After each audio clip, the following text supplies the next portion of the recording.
السلام علیکم۔ آج سے ایک نئی کتاب کا آغاز کیا جا رہا ہے جس کا نام ہے ہومو سیپینز۔ یہ کتاب 2011 میں سب سے پہلے شائع ہوئی۔ شائع ہونے کے بعد سے لے کر اب تک اس کتاب کی کامیابیوں کا سفر جاری ہے۔ عام طور پر اس کتاب سے متعلق لوگوں کا تجزیہ یہ ہے کہ اس کتاب کے پڑھنے کے بعد لوگوں کے سوچنے کا انداز یکسر بدل گیا۔ مزید یہ کہ اس کتاب میں تاریخ سے منسلک تقریباً ہر سوال کا جواب موجود ہے۔ 2011 سے لے کر اب تک اس کتاب کا ترجمہ 45 سے بھی زائد زبانوں میں ہو چکا ہے۔ امید ہے کہ یہ کاوش آپ کو پسند آئے گی۔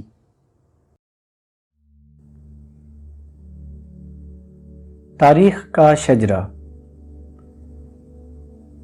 13.5 ارب سال پہلے توانائی اور مادے کی پیدائش، طبیعت کا آغاز ایٹم اور سال میں بنتے ہیں، کیمیا کا آغاز ہوتا ہے۔ 4.5 ارب سال پہلے کرۂ ارض پیدا ہوتی ہے۔ 4.25 ارب سال پہلے نامیات کا ظہور ہوتا ہے، حیاتیات کا آغاز ہوتا ہے۔